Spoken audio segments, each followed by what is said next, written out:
Hey friends, welcome back to the Bible reading plan. Today we are diving into 2 Samuel, chapter 1 through 2, verse 11.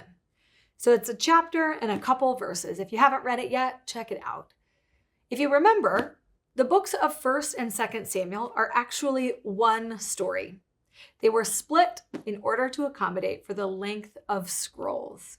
And they were split in a very interesting place.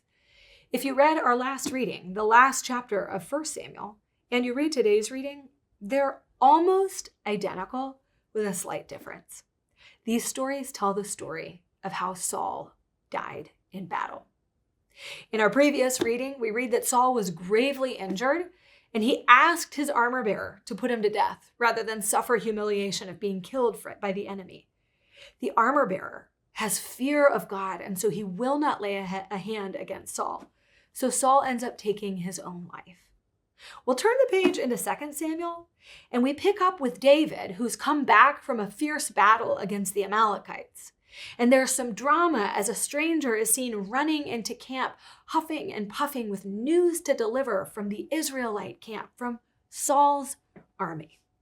David says, "Who are you and what news do you bring? Tell us." And you can feel this anticipation. And here's what the man says. He says, "I happened to be at the scene of the battle, and I saw Saul. He was gravely injured, and he asked me to take his life, and I did it. And now here is his crown. It is yours, O David." And what would you expect from David in this moment? David, who has been anointed king and waiting for years. David, who has been in hiding because Saul has been threatening his life over and over. Well, I think this guy expects a reward. He expects David to be happy at the news, to rejoice and celebrate that the previous king has died and it is time for David to rule. That's not what happens. In fact, David strikes the man down. This is not good news for David. In fact, David breaks out into a song of lament that was so well known at the time. It says it was recorded in the book of Yashar, which would maybe be a songbook or some other book in the Israelite tradition. It became a greatest hit, if you will. And it's a song that honors Saul and Jonathan as mighty warriors, that their death is tragic for Israel and therefore for David. David has not only lost his best friend in Jonathan, but Israel has lost the king that God had anointed. So how do we as the reader make sense of this? Here's how it speaks to me. David had every reason to rejoice in Saul's death, not just because of what he would gain personally, but because of justice. Saul was unkind and malicious and violent against him, so you'd at least expect relief. But instead, David mourns. David doesn't rush to seize authority. In fact, even after this moment, he waits, and he waits on God to tell him where to go. Rather than clutch and grasp and seize authority, David's authority is God, and David will wait on and obey the Lord.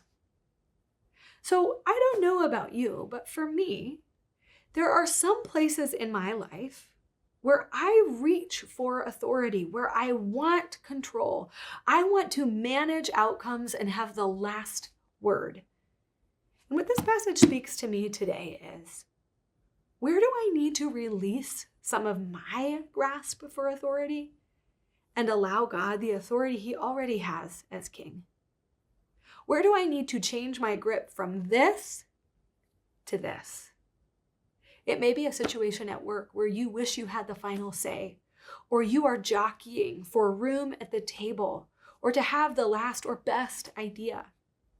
Can you open your hand and trust that God has authority, not just over you, but for those else seated at the table? Maybe it's in your home, in your life, in your own plans for the future. What this speaks to me, what I admire about David, is that David doesn't respond the way we would expect. He's not rejoicing in the downfall of his enemy. He's not rushing to take the crown. He is allowing God to be God and following God's timing as he has up until now. He is recognizing God's authority and surrendering to that. And that is what will make David a good king. He struggles with this from here on out, but at least in this moment where he's poised to take the crown, his yielding to God as the ultimate king makes him a good king. So what about for you, friends? Where do you need to let God be God, to give God back the authority he already has, so that you can be ultimately good at what you are called to do as well? Have a great day, and we'll see you tomorrow.